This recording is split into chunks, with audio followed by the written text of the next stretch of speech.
Hello viewers, welcome to my kitchen. Today I'm making dal with ghost. Dal ghost. It is like a Sunday roast in our childhood. Let's see how I make it. As soon as I'm planning to make dal, because I'm using in this one pigeon pea, which is called tur dal or arhar ki dal, and I've got a cup of tur dal soaked in it, and with a handful of channa ki dal.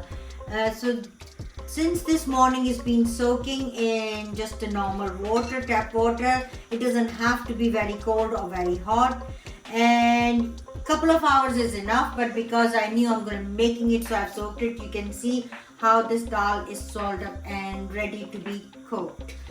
Over here in this pan I've got some water which is boiling, so I'm going to add, I have washed this dal 3 or 4 times with the normal just tap water, and I'm going to add this dal into it. I'm not putting the water in because again it's got some of the impurities, or call it whatever, dirt in it, so I'm just taking it out.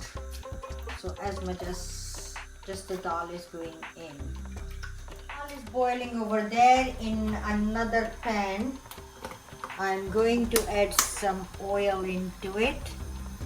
I think 2 to 3 tablespoons. Going to add a couple of cinnamon stick. It doesn't have to be really exact same size.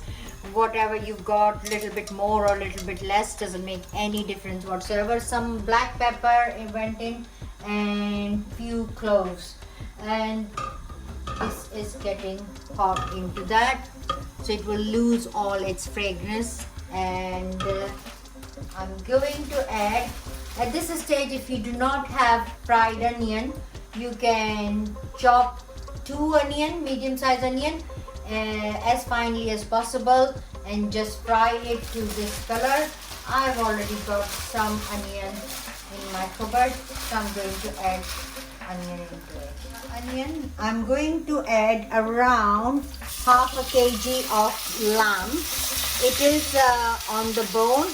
As you have noticed, I really like the lamb with the bone because it gives really good flavor. Your dal will taste really completely different when you cook it with the lamb, and with the lamb with the bone actually, because the juice of the bones will come out in the dal and it will give a really distinctive flavor.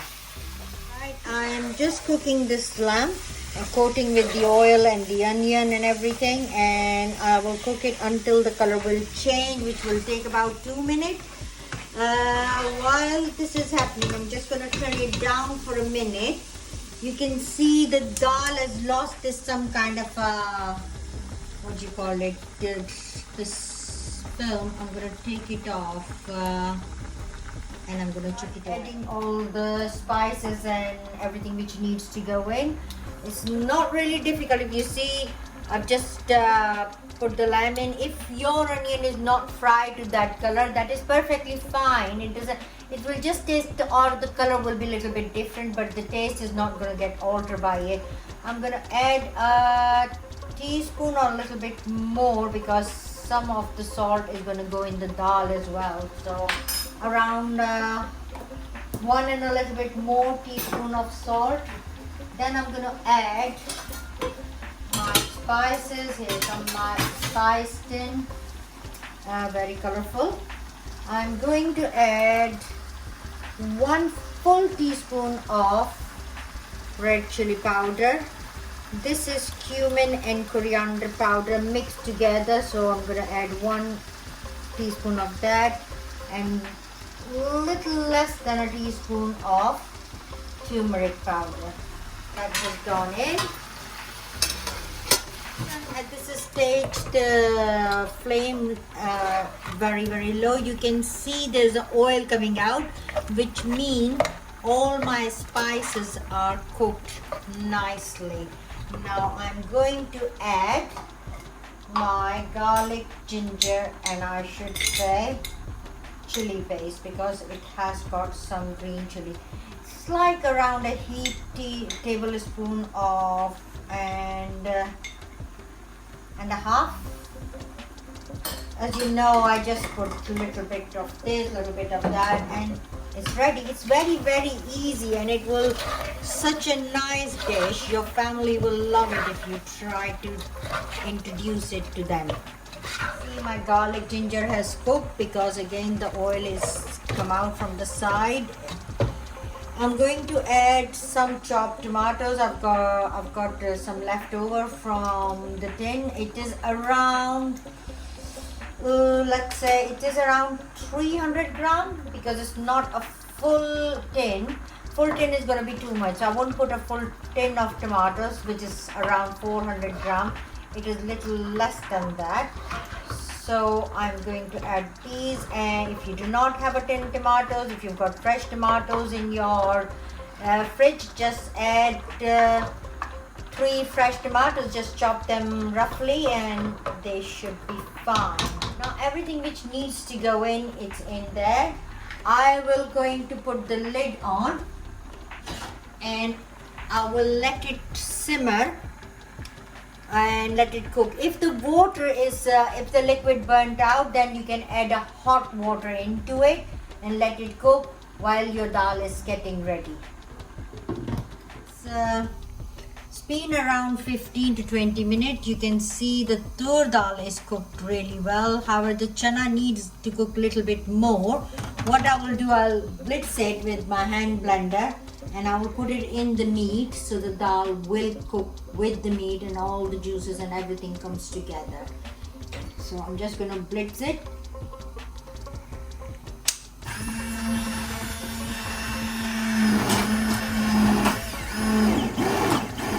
You can see now the dal is not completely broken down. Some of it is, but not all of it. So still you can see a little bit of a dal on whole. So I'm going to add this inside the meat which is cooked. The meat is not cooked yet. Actually, it will take around 45 minutes to lamb to be cooked properly. So I'm going to just add this on and